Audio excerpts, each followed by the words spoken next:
Covid के बाद dengue ने लगातार भारत की मैं बात करूं, खासकर हरियाणा में पैर पसारे हैं और काफ़ी ज़्यादा मरीजों की संख्या एकदम से बढ़ती चली गई। इसी मुद्दे को लेकर मेरे साथ बातचीत करने के लिए मौजूद हैं अम्बाला के सीएमओ कुलदीप जी। कुलदीप जी, एक कोविड की तरह ही मैं कहूँ तो हुआ बनता हुआ नज़र आ रहा है डेंगू का भी।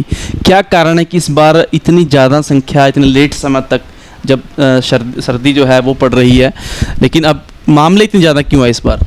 देखिए, अब की बार मामला पहले 2016 में केस आए थे और 2016 के बाद ये अब की बार ज़्यादा केस आए हैं और वो उनका जो मेन कारण है, अब की बार सितंबर में भी लेट तक बारिश होती रही और अक्टूबर में भी बारिश होती रही।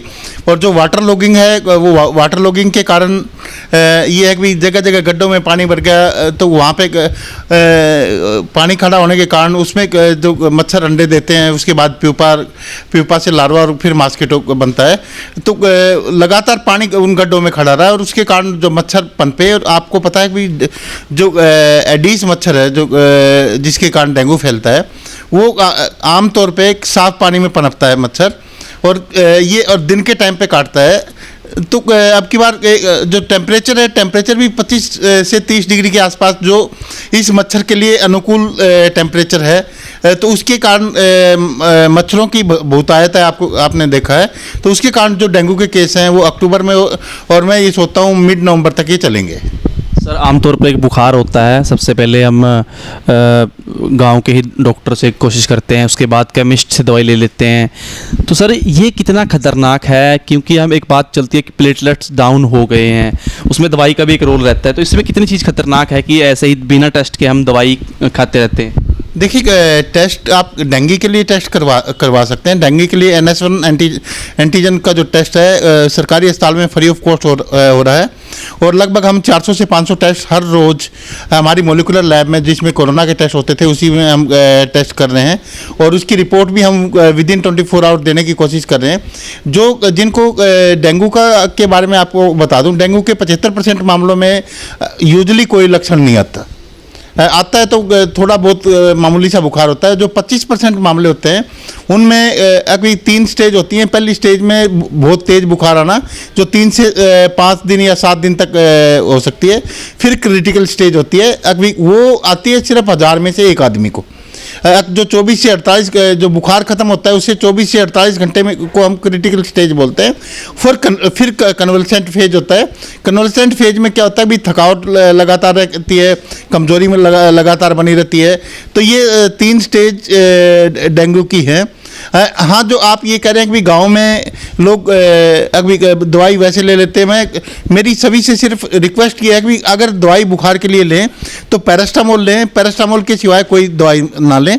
एस्पिरिन या ब्रूफेन भूल के ना लें, क्योंकि इससे जो प्लेटलेट की काम करने की जो क्षमता है वो ख़त्म हो जाती है और उसके कारण जो ब्लीडिंग डिसऑर्डर, यानी खून का बहना अलग अलग, चाहे उल्टी से खून आना हो, चाहे नाक से खून आना हो या मसूड़ों से खून आना स्टार्ट हो जाता है, शरीर के किसी भी हिस्से में नीले चकत्ते पड़ जाते हैं, जिससे जो खून के बहने से होते हैं। तो वो ये यूजुअली ये होता है कि एस्पिरिन या ब्रूफेन वगैरह या कम्बिफ्लाइन जो मार्केट में जो ब्रांड नेम है उनसे जो मिल रहे हैं, तो वो नहीं लेने आपने बिल्कुल भी। सिर्फ पैरास्टामोल का यूज करना है। और आपको मैं बताता हूँ, सिर्फ घर पे आराम कर लो आप, और जो पानी है बहुतायत मात्रा में पानी पिएं। और जो अपना डाइट है, डाइट को बिल्कुल कम ना करें, धक्के से खाना पड़े, डाइट अपनी प्रॉपर रखें, तो आप 3 से 4 दिन में वैसे ही ठीक हो जाओगे। किसी भी आपको डॉक्टर के पास भी जाने की ज़रूरत ना पड़ेगी। अगर लगता है कि आपको चक्कर आ रहे हैं लगातार, आपको उठने में भी ये है कि बार बार आपके सिर में दर्द बहुत ज़्यादा हो रहा है, तो उस टाइम पे आप ज़रूर डॉक्टर के पास जाएं। और ये है कि वहाँ पे मान लो प्लेटलेट आप की जांच करवाते हैं, तो जो CDC की गाइडलाइन है या WHO की गाइडलाइन है, गवर्नमेंट ऑफ इंडिया की गाइडलाइन है, वो साफ साफ ये कहती हैं कि 10,000 तक प्लेटलेट देने की कोई ज़रूरत नहीं है। और प्लेटलेट दी तभी जानी चाहिए जब ब्लीडिंग स्टार्ट हो जाए, यानी मुंह से चाहे उल्टी से, चाहे टट्टी के रास्ते खून आ रहा हो, चाहे नाक के रास्ते खून आ रहा हो, या गम्स में वो हो, यानी प्लेटलेट वैसे बगैर इन जो वार्निंग सिग्नल्स के प्लेटलेट देना बिल्कुल गलत है।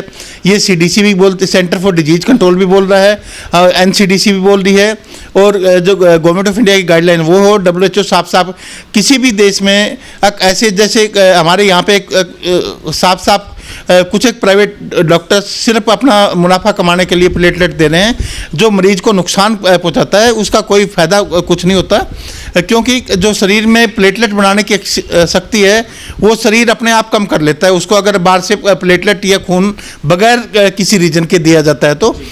और मरीजों को, मेरी डॉक्टर से भी सभी से ये रिक्वेस्ट है, मरीजों को बहकाए नहीं, मरीजों को डराए नहीं, जो साफ लक्षण है उनके बारे में मरीज को बता दें, ताकि, और मरीज को हेल्दी डाइट के बारे में बताएं, और मुंह से अगर मरीज ले रहा है तब उसको IV फ्लूइड देने की कोई ज़रूरत नहीं होती। साहब एक बात कहूँगा कि जो प्राइवेट अस्पताल हैं, सब एक चीज़ हम देख रहे हैं, मोबाइल में भी मैसेज आ रहे हैं, उस मरीज़ को प्लेटलेट चाहिए, उसको ब्लड चाहिए, आप एक तरफ से मना कर रहे हैं, डिनाई कर रहे हैं, प्राइवेट हॉस्पिटल जो है वो लगातार प्लेटलेट चलाई जा रहे हैं मरीज को लगातार, तो ऐसे में नकेल कसने के लिए अम्बाला में क्या कुछ आप लोग कर रहे हैं? देखिए, मैंने अभी एक हफ्ते पहले ही प्राइवेट डॉक्टर्स की सभी की मीटिंग बुलाई है। उनको जो गाइडलाइंस है, नेशनल गाइडलाइंस हैं या WHO इंटरनेशनल गाइडलाइंस हैं, उनसे अवगत करवाया है। इंटरनेशनल गाइडलाइंस उन सभी को मैंने दिए हैं कि ये इंटरनेशनल गाइडलाइंस हैं। इनमें साफ लिख रखा है कि प्रोफाइलैक्सिस यूज़, यानी ये अगर प्लेटलेट की मात्रा कम होगी और उस टाइम पर प्लेटलेट चला दी तो बिल्कुल गलत है। आपने आप नेग्लिजेंस कर रहे हो इस मामले में, तो सभी डॉक्टर्स को बता दिया गया था। उसके बाद अगर कोई करता है और मेरे सामने संज्ञान में मामला आएगा तो मेडिकल नेग्लिजेंस के तहत उनके हम कार्रवाई करेंगे। अब बिना काम किसी भी पेशेंट को प्लेटलेट नहीं चलाने, और मरीज एक की बजाय 2 लैब से अपनी प्लेटलेट की जांच करवाए अगर किसी की कम आ गई। कई बार मशीन के एरर के कारण भी प्लेटलेट के काउंट कम आते हैं, तो अगर किसी का प्लेटलेट काउंट कम है तो फिर हम मैनुअल चेक करवाते हैं। मैनुअल में ये होता है कि जो छोटी प्लेटलेट हैं और बड़ी प्लेटलेट है उनको यूजुअली मशीन नहीं पकड़ पाती। अगर फिर मैनुअल काउंट होता है तो उस टाइम पे काउंट ठीक भी आते हैं, ये मैंने देखा। तो एहतियातन मैं डॉक्टर से भी यही कह रहा हूँ कि जिनकी प्लेटलेट काउंट कम आए तो उनका मैनुअल काउंट जरूर पैथोलॉजिस्ट से करवाएं, और साथ के साथ जो इंटरनेशनल गाइडलाइंस हैं उनका पालन करें।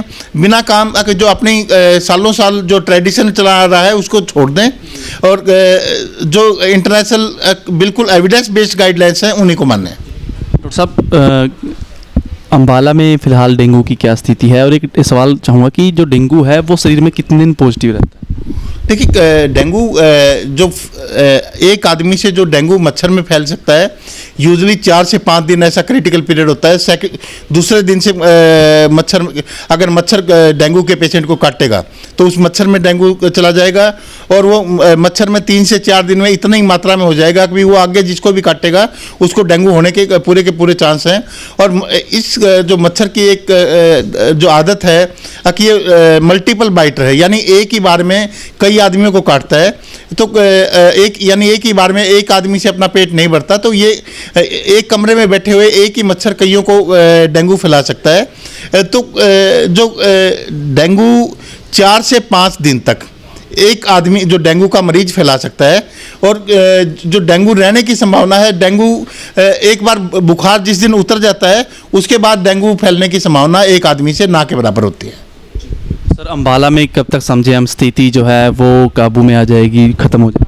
देखिए, अम्बाला के स्वास्थ्य विभाग की टीमें लगभग हम हर पेशेंट के घर पे भी पहुंच रहे हैं। स्वास्थ्य विभाग की टीमें अब जिस घर में मॉस्किटो रेपेलेंट नहीं है, जो पुअर फैमिली है, उनको मॉस्किटो रेपेलेंट भी दे रहे हैं हम, जो ऑल आउट या जो दूसरी वो मॉस्किटो रेपेलेंट हम दे रहे हैं। इसके साथ साथ जो ओडोमॉस की क्रीम भी मरीज को लगाने के लिए, क्योंकि हमने जिस मरीज में अगर मान लो एक बार डेंगू है उसको मच्छर काटेगा तभी मच्छर में डेंगू जाएगा, और वो आगे दूसरे जिसमें डेंगू नहीं है उसमें फैलाएगा।